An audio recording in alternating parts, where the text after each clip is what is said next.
Hey there, I'm Mr. Terry. I'm a high school history teacher. Welcome back to another History Teacher Reacts video. All right, it's been a while since we covered some alternate history hub, and I saw that you guys have been watching this in high numbers. And the title is a topic I get asked a lot because it's titled The Most Underrated Era in History, in my opinion. So I'm interested to see what Cody's got here. And this is one of those topics I'd love to hear back from you in the comments. All right, the original video is down below. Make sure you're supporting him. Let's get started. All right, what's the most underrated era in history? I'll chime in, of course, with my thoughts. Hi.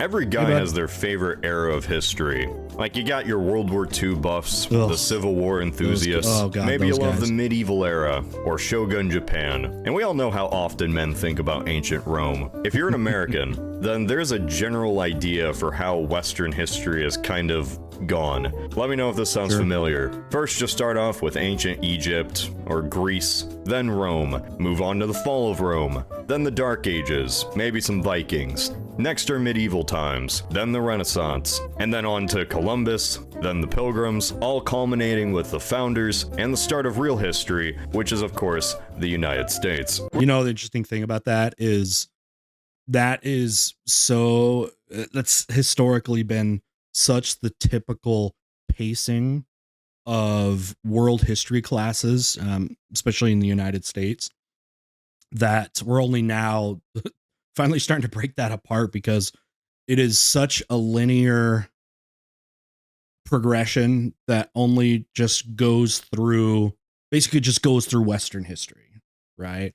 And when we call classes world history, man, there's so much more branching off that needs to happen. So it's something I think we're getting better at, and curriculums might even be taught with more focus on that, more than even when you went to high school. If you're, I don't know, in your 30s or something, shoot, maybe even if in your like late 20s, I think the pattern is starting to open up to more content, which unfortunately also means, though, that you have to reduce the amount of time on certain topics, like all the ones he talked about, but branches out more, which is good. We're the main characters of the world, baby. You could say there's a little historical blind spot, but that's kind of the general way world history is sort of viewed. Whatever the era happens to be, there's some general idea or stereotype about what that period was all about. By the way, let me chime in with my underrated era in history. It would be what we consider the Middle Ages, but not in Europe, outside of Europe. Okay, the Islamic Golden Age. All right. Mongol Empire, Ming Dynasty, and actually before that, the Song Dynasty. Okay, Mali Empire in Africa. Okay, all of these other groups. The world was thriving. But I'm here today to tell you about a time period that nobody ever thinks about. It's this one. The period between the 1500s and early 1700s is, in my opinion, the most underrated era in Western history, especially in the United States. Fair.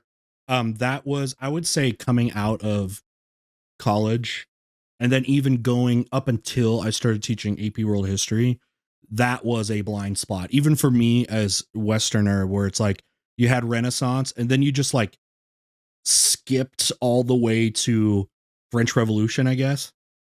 My claims have no actual statistical basis. I'm not gonna cite a source on this. It's just kind of a vibe I get. It's my channel. I get to say what I want. From my obtuse and very scientific observations, there's only like 3 things your average American might vaguely know of this era. 1, the Renaissance. This is the Renaissance. But that's kind of a limited term. You know, that term makes you think of art and culture and the masters, really just anything with Italy. The second, which, let's be honest, historically is pretty overrated.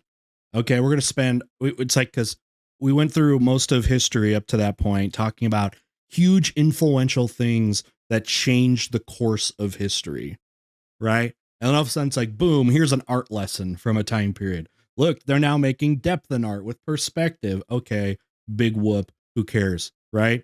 Let's get back to world-changing events, right? Especially because the Renaissance was a rediscovering of stuff that other places in the world, like the Islamic world, was already like doing, like they were already aware of all of this stuff, the Greco-Roman classics. In the English-speaking world is usually like Shakespeare. Shakespeare in the Elizabethan era was like late 1500s, early 1600s. So and in bad. public education, you only hear about Shakespeare in high school English. Imagine future people only knowing about today because of the pop culture of our time. You know, I actually do talk about Shakespeare in the sense of his impact on the English language, because the dude was a wordsmith, and a lot of words became more popular in usage after they had been used repeatedly in Shakespeare's plays. Actually, is one of the most influential people in the development of the modern English language.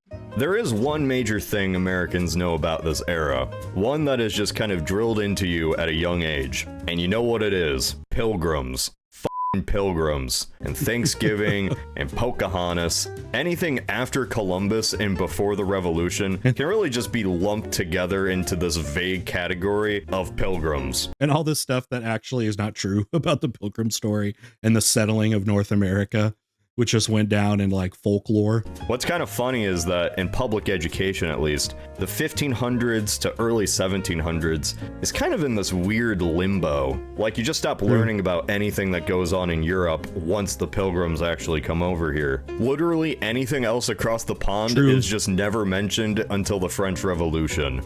He's actually totally right. This has been classical curriculum. Go through a textbook that was older than, let's say, the last 15, 20 years, maybe, if you're using it. Actually, yeah. So like when they start talking about Europe after that, like 1500s, a lot of it's in the context of like the conquistadors, because you're probably talking about Cortez, the fall of the Aztecs, etc.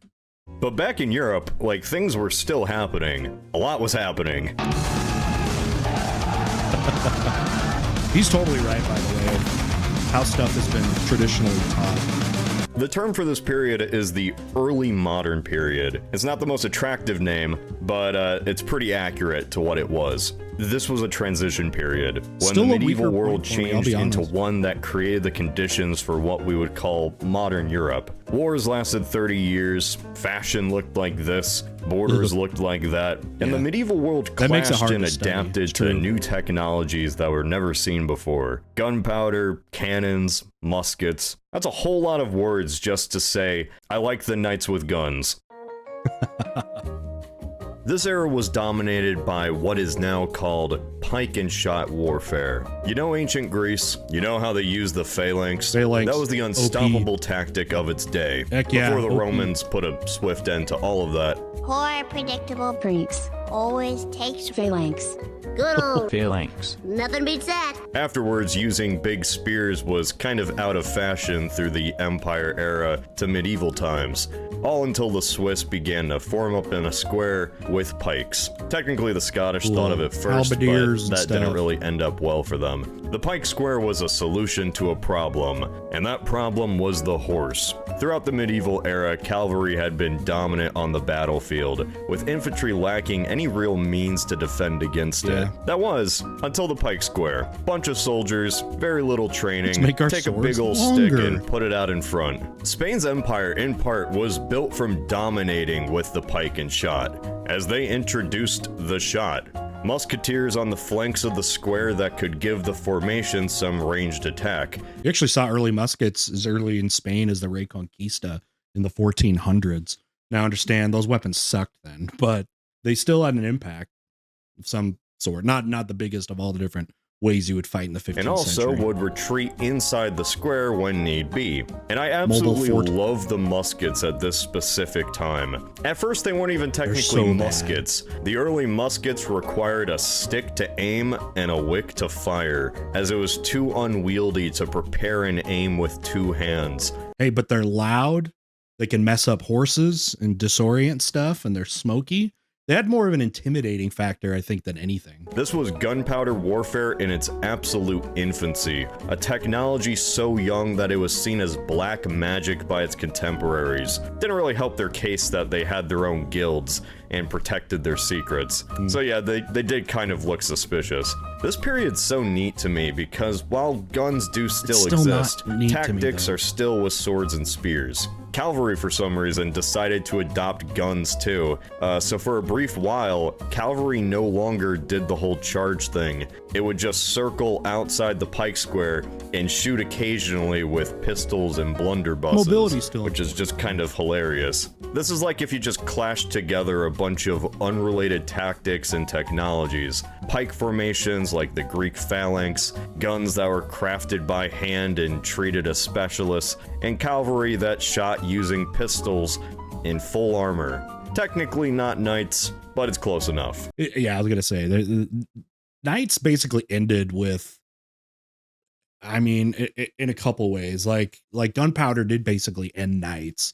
It ended castles for sure when cannons were invented, but once range weaponry and stuff became better and better as time went on, some of the role of knights was there. And this still, like, he's talking about it, it's interesting because he's saying it's kind of his most interesting time period, and it's not for me. Like, if we're gonna say it's gonna be underrated because they had pikes and like those military tactics, that doesn't do anything for me. Maybe because I'm not the military tactician history guy that I know is all over the internet, but I don't know. I think there's a lot cooler things going on around the world at this time. And this is why Warhammer Fantasy has a superior aesthetic to 40k. That's right, I said it. Even if you have never seen these factions, you probably know what they're all about. The Empire might as well have Holy Roman slapped in front of it, because that's what it is. Kislev is basically just Eastern Europe, winged hussars and all. And don't get me started on the vampire counts. Let's be honest. Ironically, there is a faction I could accurately describe as true medieval, with knights and lances, and the absolute absence of gunpowder. And that's Bretonnia. Bretonnia f***ing sucks. For me personally, I've kind of lost interest in the standard medieval era. Maybe I've just been overexposed to it. Oh my god. You guys ready for an unpopular opinion? You ready for it? You ready? Monty Python and the Holy Grail is not actually that good of it's actually not a very good movie. And I should say this, it's actually not that funny. Sorry. I don't know, lately I've just been drawn to this more. At the end of the day, you know, I like both. Let's just say this, it's overrated. Monty Python, Holy Grail, and actually almost any of my Monty Python. I gotta see the other Monty Python stuff.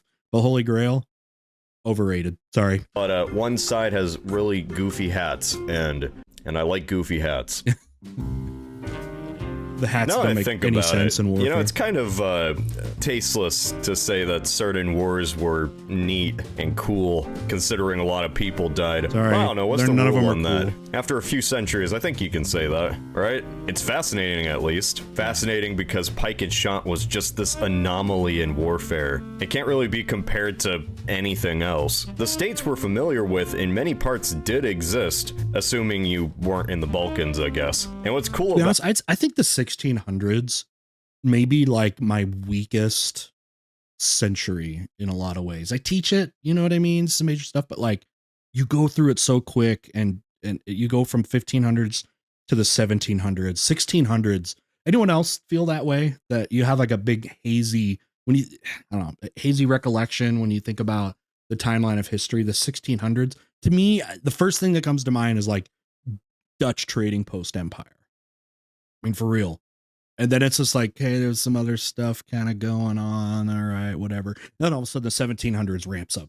About that is a lot of countries that aren't the strongest like today were at some point in this era an absolute powerhouse. Like Poland-Lithuania. Look at that. Poland-Lithuania dominated the East. The winged hussars were the military force on the battlefield, even while cavalry in the West was losing significance. Ironically, Poland was the terror to Russia, which was coming out of its own time of troubles. And do not forget that Poland does have an amazing, even just if you want to just talk about military history, but boy, does it get forgotten and thrown out when you start seeing the invasions and everything that happened later. For a century there, another major power in the East was Sweden. Despite their lower population, Sweden had turned the Baltic Sea into a Baltic lake, all thanks to the tactical genius of warrior kings like Charles XII and Gustavus Adolphus. It took a coalition of Poland, Russia, and Austria to bring them down. Funnily enough, Charles would hide out in Ottoman territory once the war turned against him. Oh yeah, the Ottomans. This era was the golden age for the Ottomans. Yep. In a way, they brought on its beginning Suleiman with the fall of Magnificent. Constantinople, and their decline didn't really begin until the late 1600s after the Battle of Vienna, though that's debatable. In a time when the Spanish were colonizing the world and France was solidifying its kingdom. Their big downfall really was with when industrialization began, and then not getting on the cutting edge of that. For all kind of internal issues with that. That's really where it goes. So it really starts downfall in the late 1700s and then in the 1800s.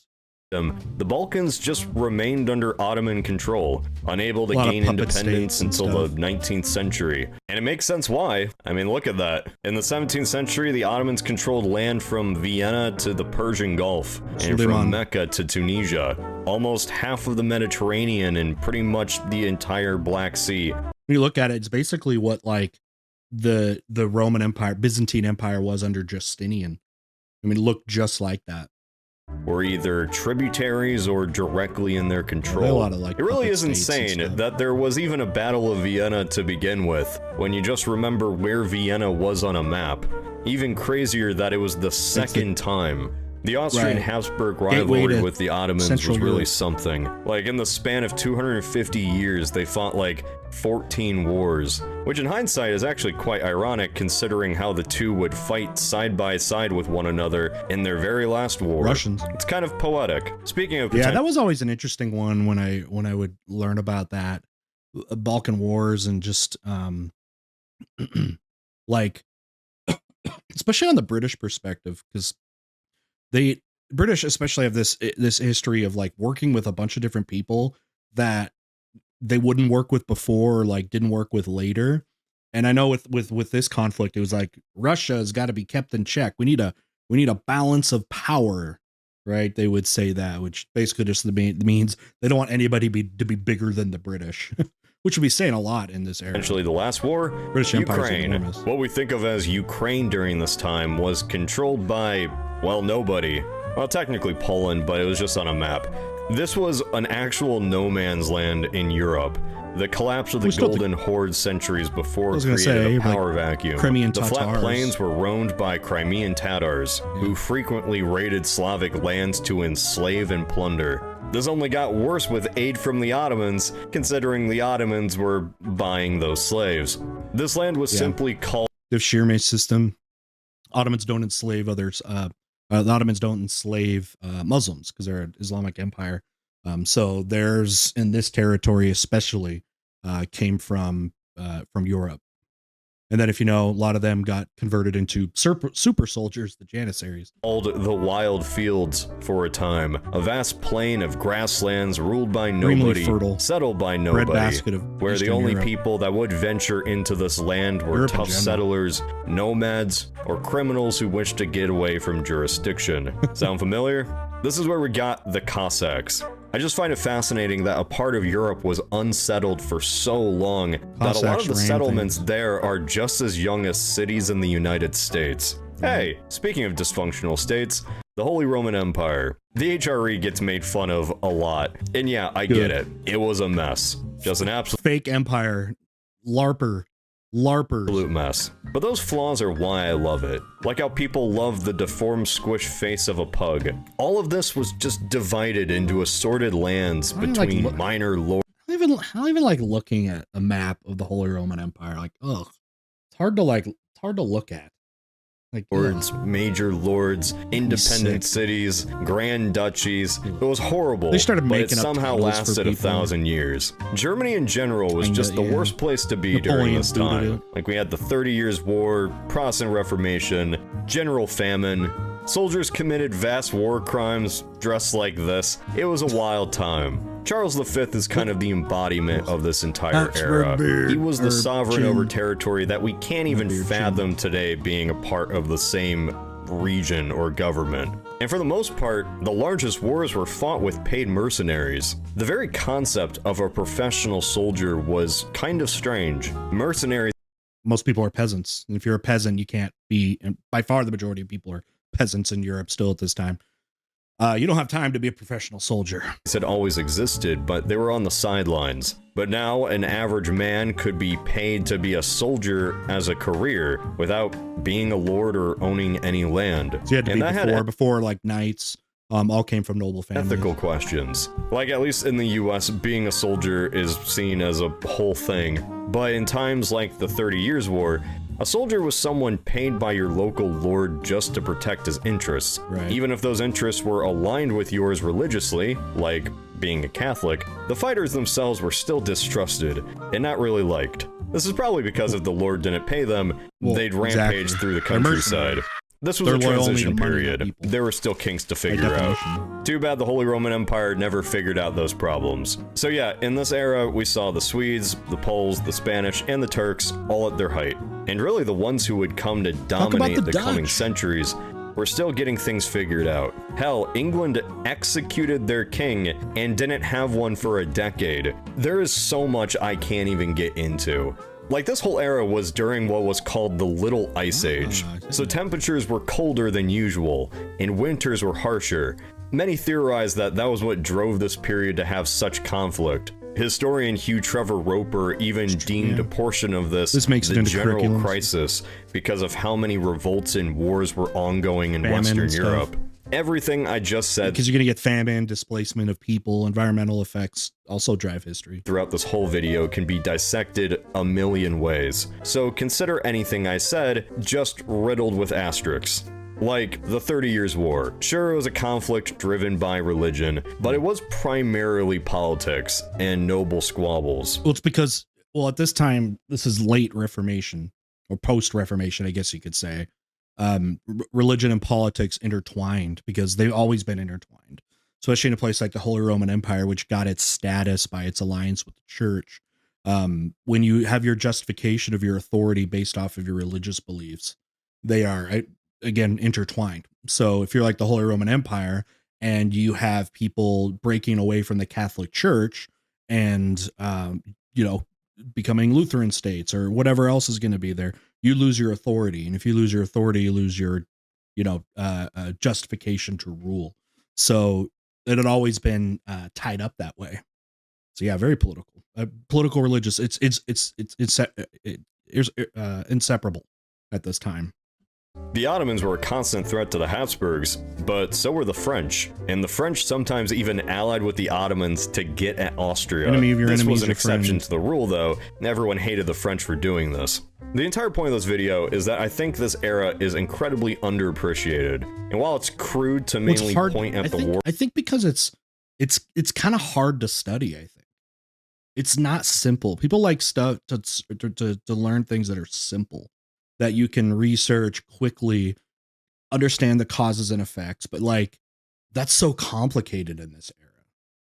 Warfare and say, hey, isn't that neat? I know my audience. I know what got you guys into history. Vibes and aesthetics aren't the smartest way to get people interested, but it gets people interested. And at least from an American perspective, it's hilarious, because while all of this was going on in Europe, for us it was really just this. Or this. Oh damn, I completely forgot to talk about pirates. Barbary pirates? If you're interested in learning more, I've got some sources and channels I think you should check out. Sand Roman History is my favorite channel of this era. He has videos that talk about how Spain's military came to be so dominant, how gunpowder transformed the battlefield. He goes into depth on the 30 Years' War and is probably to blame for why I became so obsessed. I've never heard of that. Iron and Blood is a pretty good nonfiction history on Germany and the HRE in this time period. It's about the rise of Prussia, but it gives a pretty good insight into how the 30 Years' War was fought and how warfare in general was thought of during this time. Especially how the average soldier was perceived. War is glorious, right? Something that carried into the World War I era and then ended with World War I, right? The idea of the glorious sieges and cavalry rushes and all that stuff ended with World War I. War will never be seen as glorious like it was mythologized that way. By a war-weary civilian. And hell, check out Warhammer Fantasy more. It's been pretty overshadowed by 40k. If you want a quick and fun rundown on the whole lore, check out the channel Pancreas No Work. He loves elves and he hates Plutonian, and his stuff is pretty good. I don't really know why I made this video. I just thought it'd be fun. This was good, Cody. I guess it was really just an excuse to say, I want to shoot a blunderbuss. Like, at least one time in my life. I want to shoot a blunderbuss. Yeah, going back to what he was saying, like, said he didn't know why he made these videos. These are the types of videos that need to be made, right? Because all of us, I don't care how deep of a history studier, enjoyer you are, you have holes in your historical knowledge. And the thing is, those holes are probably something super fascinating. So if you don't go into those holes and are aware of those holes, then you miss out. You miss out on something. And maybe in the big picture, you end up missing out on a key piece of history that, again, explains the world today, right? And adds context. I use that word so much on my channel, historical context. And so I'm really glad he made this this video. I know, like, it was great for me to, like, he was rehashing stuff that, you know, I've learned before and studied before a little bit, but, like, kind of forget about or underappreciate when he's bringing up all these different types of events and all that stuff. And it's great to be reminded of those things. And then if you don't know about them, it's great to, you know, check them out. Cause like you military history folks that are really into that, not just that era, but military history in general. Maybe you saw that stuff when he was talking about musket and what do they call it? Musket and spear or whatever it is. Like you can go down that rabbit hole and check out that book that he said, you know what I mean? So what I had chimed in earlier is, for me, mine is the Middle Ages, basically anywhere outside of Europe, because it is, again, a golden age of a lot of other civilizations. And that's been one of the things that in the trajectory of how often world history is taught in curriculums, you know, where it definitely favors history that ties more directly to Western history as Americans having that timeline. I mean, it's understandable why it's there, but it's not really world history. You know what I mean? So that's always fun to teach. And it's fun to teach in my class too, because kids will often, you know, come away with like something brand new that they didn't know, you know, and that under certain maybe teaching models, they would never have heard about it and never be interested by something that they would never have known has existed. So anyway, good job with Cody and Alt History Hub. Fun to get back to them. This wasn't really alternate history, but a great topic to talk about. So my question for you all is, what do you think is an underrated era of history and why? Let us know down below. Comment on each other.